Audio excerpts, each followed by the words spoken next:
but it's super exciting. Thank you for asking me. Yeah, of course. No, it's a pleasure. I'm excited to do it. So, should we jump into it? Yeah, let's do it. Okay. Well, one of the first things that I think most people notice about you, and I certainly did, I don't know if it's because I noticed it or because you told me, is that you're from Italy. And I know you did your studies there. I'm curious to get a sense of like what the Italian tech ecosystem is like. How did you find your way into tech, whether that was through, your experience in Italy or not? Maybe just start with a little background on where you're from and how that shaped you. Yeah, no, that's great, and it's a great question. Probably you heard about my accent that I'm Italian, but yeah, so I'm from Italy, from Sicily actually, and born and raised there, and then I moved to Milan to study there, and it was a bit of a random encounter. I just fell in love with finance and management. I was Bocconi for is a classic Italian girl from Bocconi, yes, studying finance. But I just fell in love with the classes there doing this program called Discover Your Talent. And then I enrolled into the program, and it was actually taught in English, so it was in an international course. And although 60% of the people were Okay. Italian, I'm actually was saying I'm a bit of an odd Italian fish, as I always say, because um, I would much rather hang out with international people. And at Bocconi there were so many interesting people with all sorts of background. I don't know, they would tell you I lived 2 years in Dubai, then five in New York, and then I moved over to Russia. And then they would ask me, so where are you from? And I would say from Sicily, born and raised there, and now moved to Milan. So again, all these different people, they would just expand my mindset, and it was so exciting to meet them all. So yeah, actually my closest friends, they're all international people from Malaysia, Hong Kong, Australia, France, Germany, and so I've actually more friends now here in London than in Italy, which is quite funny. But I studied finance and my bachelor of finance and my master's, and then kind of natural evolution, I went into investment banking. And at the time, I would say Hmm. Italy was not, I mean, you would hear, I did a course around venture capital, around private equity, but I never really thought it was for me. And I really enjoyed actually my summer internship at Rothschild in the consumer retail team, also because the team was super international, which is for me, it's the thing that I always look out for. And yes, I loved it. I stayed in banking for 4 years, probably I mean, I would do it again. People always ask me, and they're like, "Are you crazy? Would you do it again?" But I learned so much, and again, hang out with many different people, different backgrounds, different nationalities, and Yeah. then I stumbled across VC. To be fair, even before I worked on this deal, it was we were advising this company 66 Degrees North. And it's an athleisure brand. Basically, they want to become the next Canada Goose and Montclair. And that was more of a growth story. But the owner of 66 Degrees North was the first time that I was in the same room, and it was a very small team, me, the associate, and my director. And it was the first time I was in a room with what I can only describe as a visionary entrepreneur. He had this vision for the company. Mm. In 10 years, we're going to become the next Canada Goose and Montclair. And it was so engaging. He was able to tell the story and bring you alongside his story and alongside his vision. But for me, was interesting actually was okay. How did he get there? So we managed to sell a stake of the company to Moose Partners, is the family fund of the Chanel family, and that's when I started to deep dive into VC. And then I always do my due diligence as an ex-banker. I read lots of reports on the ecosystem, the markets, and for me, what I got really excited about VC, it's for me, I never thought myself as an entrepreneur. So, but as a banker, you do a great job in terms of connecting buyers and sellers. But at the end of the day, you don't create any value. You don't really make an impact. So for me, not an entrepreneur, how could I make this impact in the world when there are so many incredible things happening in terms of trends, in terms of cool companies coming up and starting. So the way I could make an impact was actually becoming a VC investor the earliest as possible. So literally being the Mm. first track in the company, and really be that person, the first believer in the entrepreneur. And I mean, you notice it by now. I'm very chatty and I love people, and that's what I thought it was. To be fair, when I stumbled across, I did my research, and I was like, "That's my dream job. I really want to become a VC." And to be fair, In the transition, it was Yeah. actually hard to convince people. They were like, why don't you want to do growth? Why not private equity? That's kind of the natural evolution. But for me, I'm just very passionate Right. about everything that happens early on and just working with those entrepreneurs back to back from the start. Very cool. So your transition from banking to VC, I mean, it sounds like for you, it was almost like coming home, kind of a natural progression. What has been the biggest difference for you, and what is the starkest difference? What is so fun to you about VC aside from you're personable, you like to meet people, and you love having an international background. What other element of VC that maybe you didn't anticipate was so exciting for you? Okay. Um, so, so first of all, one thing that are underestimated. So everybody wants to break into VC as an advice. And it's funny because I'm from Sicily, but it's really a small mafia. Everybody knows everybody, and so for me, the thing that helped me the most was actually starting to network with people and even chatting informally with people to understand what is it about and getting to know people. So when I started doing networking, then the process of getting in VC and getting out of banking, the breaking into VC was actually quite easy. But yeah, I certainly underestimated that network. And then in terms of what is I guess it's so from as a banker, you have a certain mindset. You're trying to sell things, so you're trying to make everything pretty. If you're working on a sales side of a company, so you're advising this company and trying to find a buyer, you're trying to make everything pretty, so you can like kind of adjust the not adjust the numbers, just make them not look as bad if they're not doing great. But you're a seller. Whilst instead, as a VC, going from a banker mindset to an investor mindset, that was actually the biggest shift, which is which is actually one of the, I worked on it for a while, and it was one, I think, of the hardest thing to do. I think it was listening to lots of podcasts, and that really helped me. So again, another advice for everybody who wants to break into VC, and then having all those conversations with people to actually understand what they're going into. And then in VC is actually, especially early stage VC, it's how subjective it is. And also there are many different type of investors. So there is one investor that goes out there and hunts for deals. The other one that they say is more like passive. Another one that it looks at only the people. It's just such a people person. They're like, I back the founders 100%. And other ones that just look at the market. So there are many different type of investors and investment style, especially when you invest early. So it's very fun trying to find my way into the world of VC and find my style as well, because everybody has their own style as well. And sometimes you will trying to emulate another person's style, another investor style. But at the end, I always think it is better to be true to yourself and trying to find your style. And that's, work in progress. I think I've been finding this, building my brand and working together with other investors and the founders. So that's quite fun, a fun process. Yeah. Yeah, I'm relatively new to the VC ecosystem. I've been in tech for a decade, but maybe 6 months formally in VC. And so I'm also kind of learning about that spectrum of early to late stage. And what I've witnessed thus far is the later the stage you are, the more mathy you are, the more hard kind of due diligence spreadsheet work you're doing. And the earlier phases are all about people, vision, an A team executing on an A idea, and bringing that product to market. In your case, you're working on the earlier stage, so naturally there's a people element and building relationships and understanding why one person is uniquely fit to tackle a particular problem. But on top of that, you're focusing on marketplaces, consumer and crypto, which is arguably one of the more cutting edge spaces within tech. And there's also a lot of unknowns there. So how do you balance the understanding the people side of it, I guess knowing what you don't know? How are you able to kind of, figure out what is it that makes an idea good in a space that has so many variables and so many unknowns? Yeah, that's such a great question. And also it brings me back to a point as well, that you need to be comfortable in VC compared to banking, because in banking, you have to be the expert when you're talking to companies. You need to show that as a consumer banker, you know the space.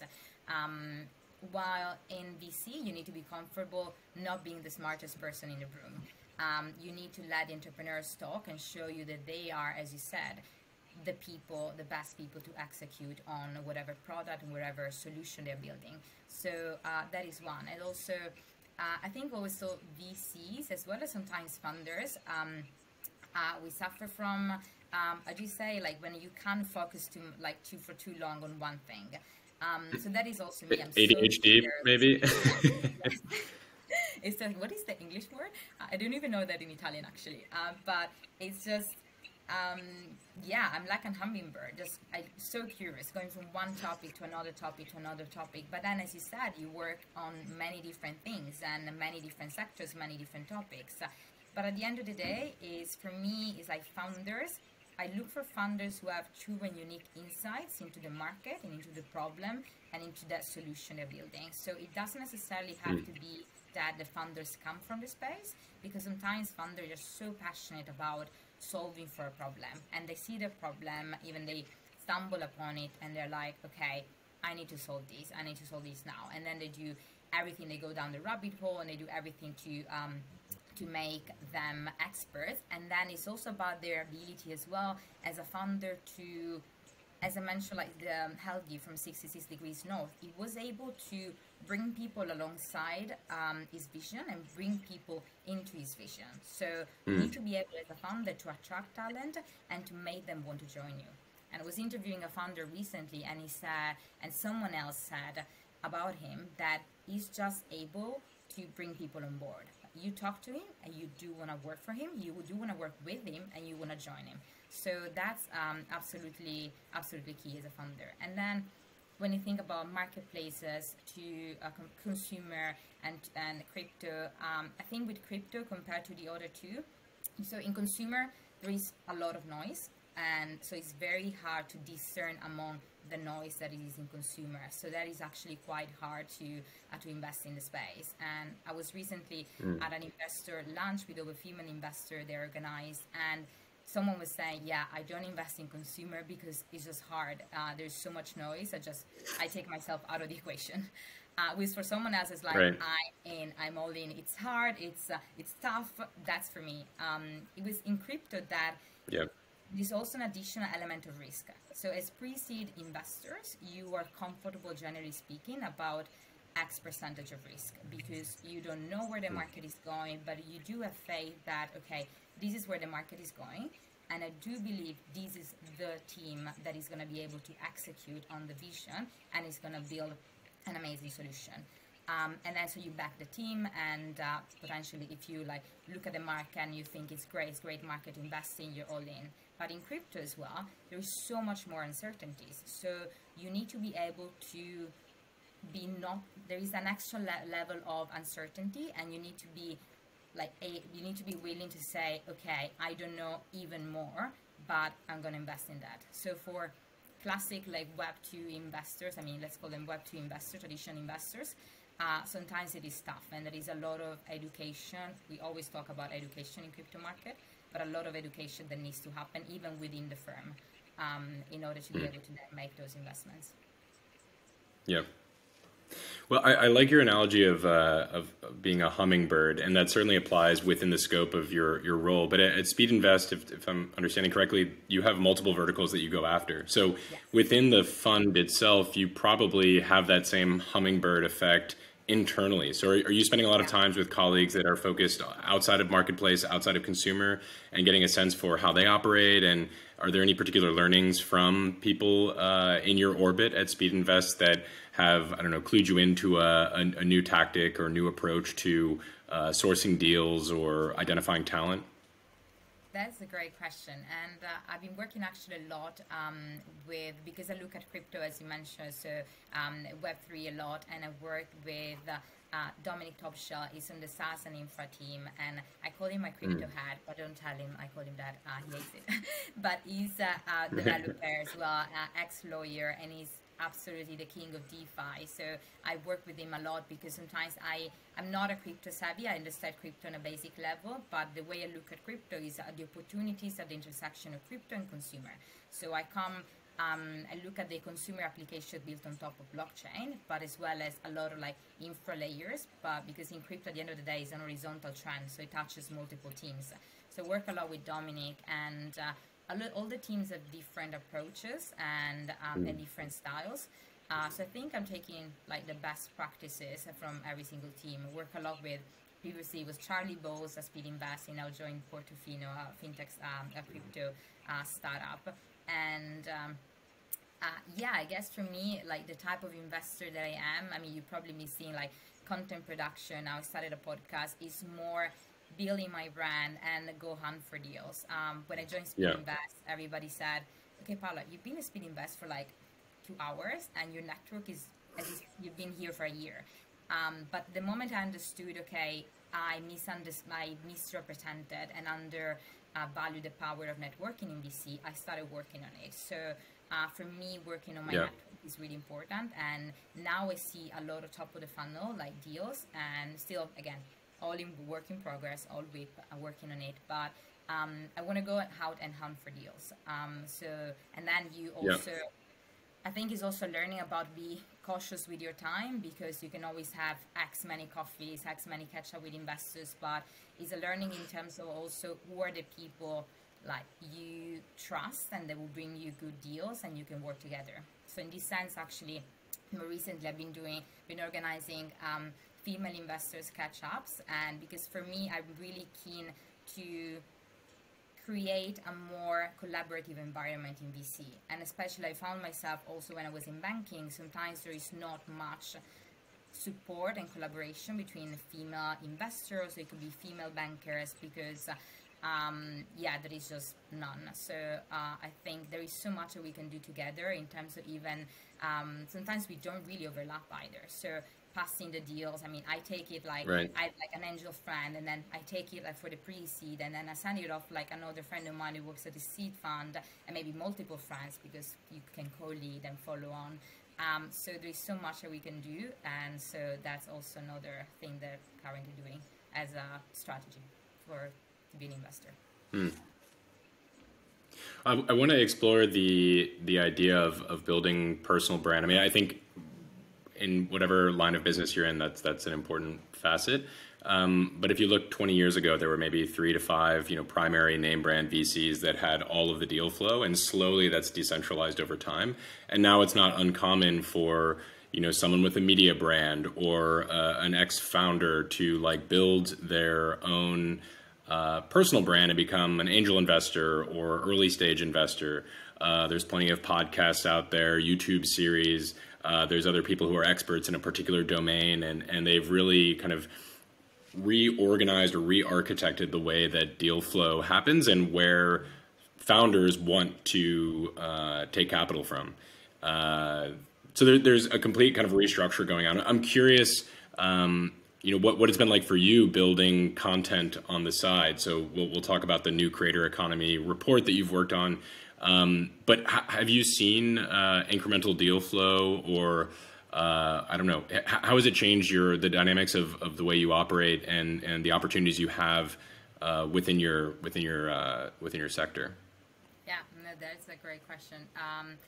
For me, I've always wanted to do something. I love writing. That's how it started. I met Ollie at Antler, and we're thinking about doing I was thinking separately of doing something in the creator economy space, because that's actually how, when I was thinking about breaking into VC, I came into the, let's say, Web3 rabbit hole, because for me it was all the shift. I was working in consumer, right? I'm always like, I'm a consumer at heart, and I saw the shift from direct to consumer to direct to community, and really the power to leverage those communities to create something great. Because even if it's supposedly a niche community, actually you have your most engaged users, your true fans, and then there's higher retention, higher growth, and you can scale and become this amazing company. Although sometimes monetization is hard, but that's another topic. But it's so that, and then Web3 with giving the power to the communities, where creators and communities create this sustainable ecosystem in and per se. It was super fascinating. So I met Ollie, and we thought, okay, why not write it together? So that's how we came to collaborate. So it was interesting to writing, and then I thought about like starting interviewing actually these Web3 creator startup founders, and that's how it came into branding. And in terms of deal flow and how that evolved in terms of actual outputs, and it was it's been really interesting. So I'm seeing now a lot of top of funnel, not only within my firm, they're like, okay, you're the expert, that's right up your street. So they do recognize that I'm me as an expert, which is quite funny because sometimes like, yeah, I don't know much more than you. I'm just interested in the topic. I read more, I talk to people. So that's actually was a very fun process, talking to people. I always say I surround myself with people smarter than me. So then, yeah, I'm always able to chat about things, brainstorm. It's actually a very fun process. But yeah, within my firm, they recognize me as the expert and they send me deals. And also friends of friends. I got a friend, she, one of the first days after the report, she was like, Paola, there is this founder. She saw the report and she asked me, because she saw we were connected, to ping you because she wants to talk to you. And now more recently, I was with my friend, she's an investor in Paris, and she said, you know what, it's so funny. Sometimes I talk about you with other investors, and I'm like, do you know Paola? And these people reply, oh yeah, the Web3 girl. Which is cool. So I'm thinking about changing my name on my website to the Web3 girl. But that's, yeah, you need to kind of, I want to become that top of mind. I mean, in the US, you have Lee Jean, Jess Walden, Rex Woodbury, who have built a name out of themselves, and they're the experts in the space. But in Europe, there was such an untapped opportunity. But for me, even study was a bit, so anyways, I'm seeing a lot of top of the funnel, and sometimes, I mean, for our mass fund, the deals that I bring in are too expensive, but it's fine. It's that I'm able to see the top of funnel and then select a few deals from there that I can bring to my team. That is quite exciting. So yeah, as in content production, I mean, you know it already. It's just about right now producing more and more and just get out there. Don't be too fast about the quality. Sometimes I'm a perfectionist. I'm like, oh, but it's not perfect. But you just need to get out there, which is scary. Yeah, I'm very, very familiar with that process. So something that I really identify with on the Web3 side is this notion of community-led growth, and it's an idea that's been around for some time, but it feels almost baked into creator economy Web3 startups. So how do you identify a startup or an opportunity that has community baked into it? That's a great question. You're full of great questions, guys. But sometimes, I mean, it starts with, so for example, take consumer. Consumer, there is a lot of noise, right? And sometimes people flock into one app and then flock into the other app, and the market sometimes is very liquid. The consumers don't stick. But I think you need to, like, do you say suscitate something in the community? You need to be able to, so I would say even like go niche, because if you go niche, you will be able to find those very engaged users, like your 1,000, like 10,000, then 50,000 true fans, and build on that basis. And so the consumer and the customer should be always at the center, pivotal of everything that the startup does.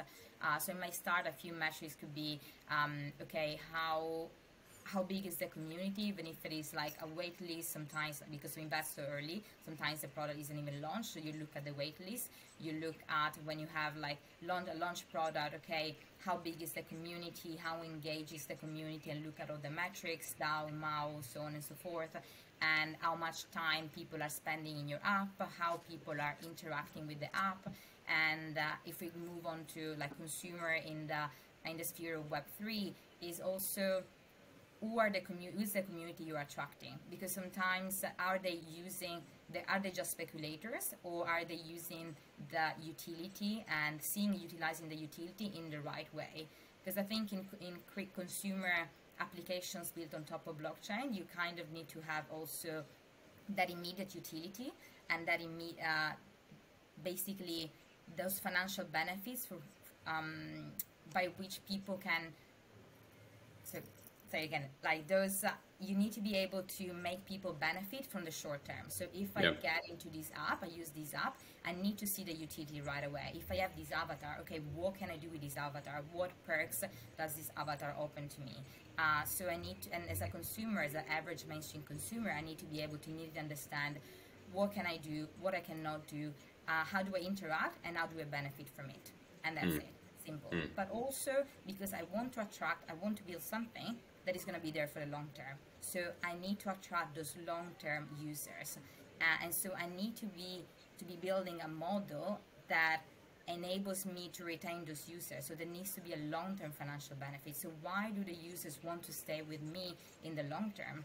And those would not be the speculators. Those will be your true evangelists. And in Web3, those are your true brand ambassadors, as well as your best salespeople. So the go-to-market strategy in Web3 works a little bit differently. Right. Gotcha. So I'm curious, in your time investing thus far, what company that you've invested in did you identify had the best community? Like, it was very clear that their community was strong, passionate, advocates for the brand. I mean, did you see, is there a standout example in the portfolio? So in the portfolio, so I lost, I still haven't made any investment. I lost a deal to Cherry Crypto. That was actually, and that is a perfect example, like community building as well.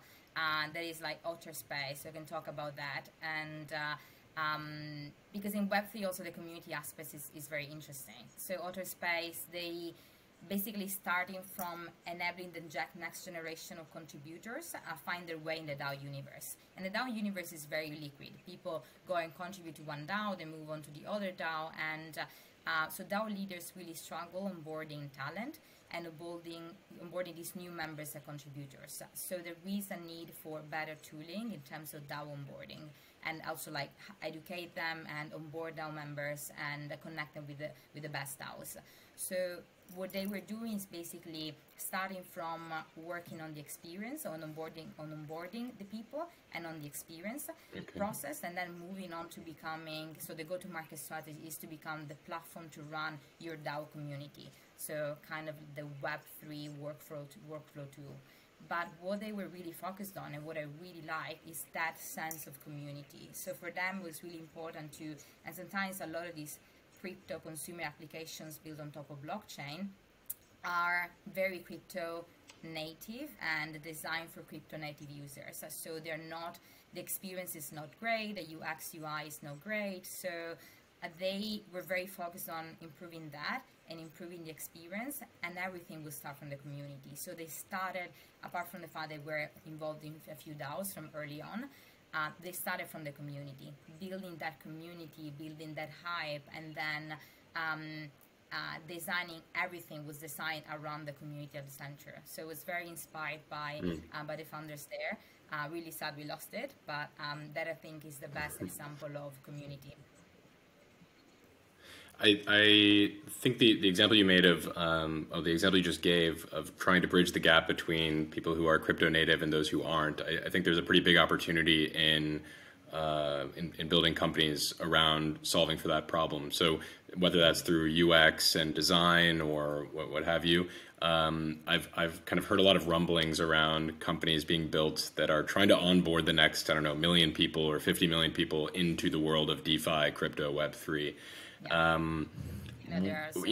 someone who's as someone who's like a creator yourself and also operates on the investing side in Web3, are there any problems that you've run into in Web3 that you think need to be solved for? There's a wide open opportunity that somebody should be going after, that if you saw it in a pitch, you'd be like, oh yeah, I'm investing in that.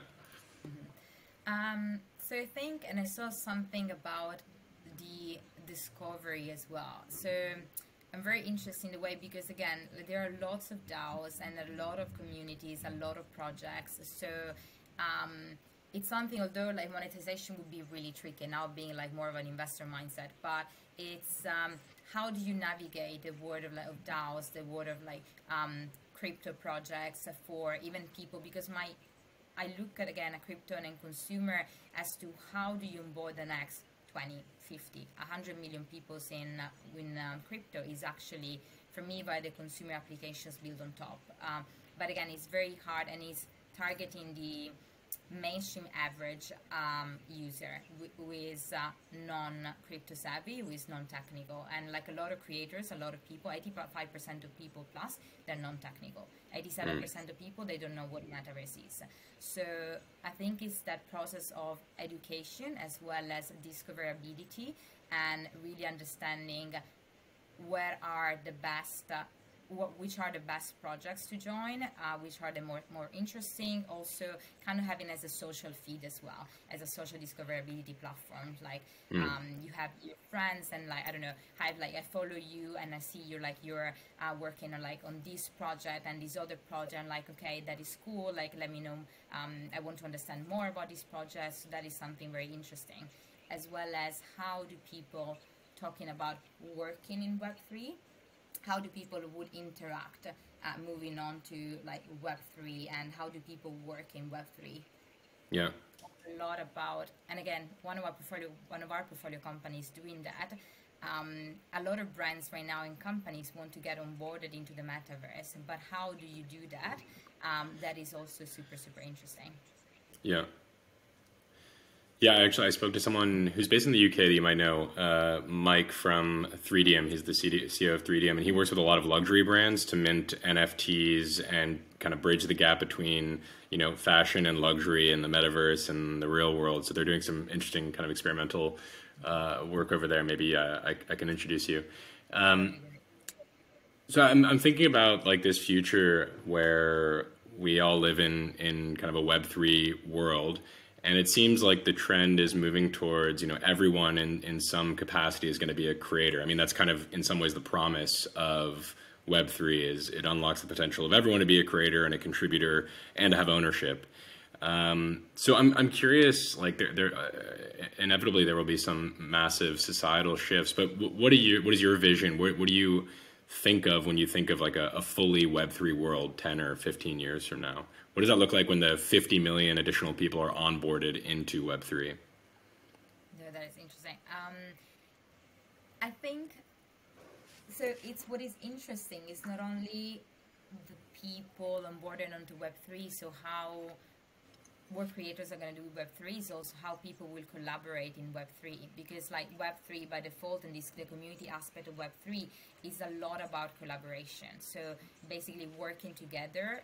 So that's why it's interesting, the future of work in Web3. Also, how will people work together to create the next, let's say, decentralized Google, the next decentralized Facebook that will exist in it by itself. So it won't need, I was talking to a founder and he was saying, for me, something truly decentralized is whenever someone like dies, like that let's say, no corporation, but that entity will continue living and it will continue to thrive with the community. So that is something really interesting. I mean, you see it already in Mirror XYZ. If you write a piece together with other people, then all those people are rewarded for whatever they wrote. If it is they contributed with a comma or they contributed with a full chapter or just a paragraph, everybody will get their rewards and their let's say financial benefits proportionate to what they contributed with. So that is something really interesting. Right. And then talking about, for example, the metaverse as well, which, and I will quote Samuel Huber, is the founder of Admix, one of our portfolio companies. So what he says is the metaverse is digital universe and the sum of content. This is like games, is digital content, experiences that are all digital, and they're all put together and they will form the metaverse. And then you'll be able to access the metaverse from every portal, because right now there is, I don't know, the Centraland, like the Sandbox, they say they are the metaverse, but at the end of the day, it's the collection of everything. Right. So then what he was saying that was really interesting is how will the future of advertising look in the metaverse as well, and look in the future. So what is really interesting is talking about, we're not going to talk about the future of advertising, but we're going to talk about brand experiences. So brands want to create experiences. They want to basically be positively associated to that experience and create a positive feeling inside of you and bring you alongside their experience. It's like when you're telling a story. The best storytellers and the best stories told is when I can bring you alongside my vision. I can bring you inside my story and make you close your eyes and you are inside my story. So in the same way, that's what brand will be doing, and that is something very exciting.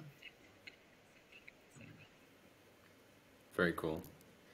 Well, I think that's a really positive and exciting place to end on. I am experimenting with one new thing. Today is a day of firsts with you, but I've wanted to kind of try to synthesize all of the interviews that I do and tie it together with a single question that I can ask in common with all my guests. And so the question is, what is the hardest thing that you've gone through in the past years, either professionally or personally, and how did you overcome it? I mean, I'm not sure we're going to end up on a positive note, but so for me, and again, it goes back to creating a more collaborative ecosystem within like female investors. So in my experience, like at Rothschild, I mean, I'm very grateful for my experience, but also, let's say, the experience working with some female bankers wasn't exactly the best. I think sometimes female investors, especially in banking, I don't know, they had to be tough and be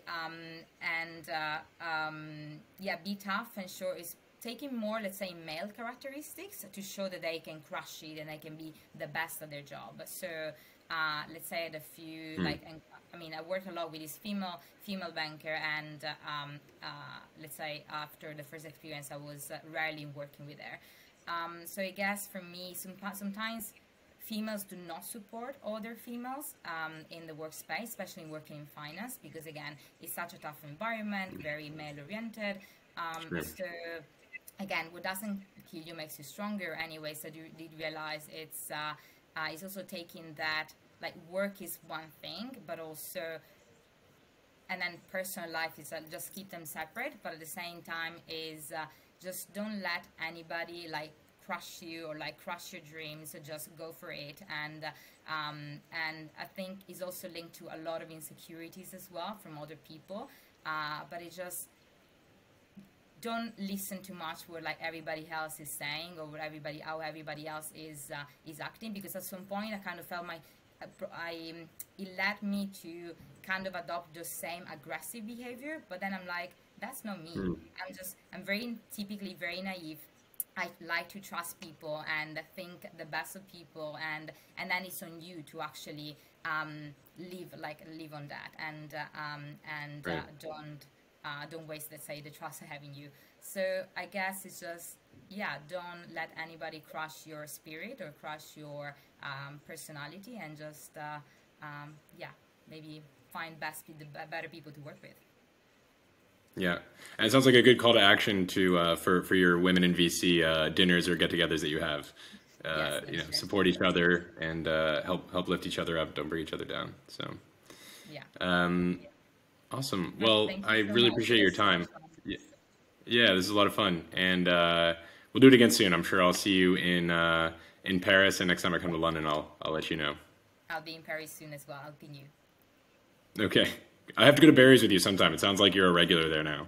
No way, you would come with me. Honestly, I always say, if you want to be my best friend, you would come and have a workout at Barry's with me. So yes, please. I'm always trying to find people to join me. And I told actually Hugo Amsalem, and he was like, hell no, Paola, I'm not coming with you. So yes, Kyle, you're already one of my favorite people. So yes, please. Easily. Sign me up. I'm ready to go. I'm so excited. Let's do it. All right. Thanks a lot. I'll talk to you soon. Thank you so much. Take care. Bye.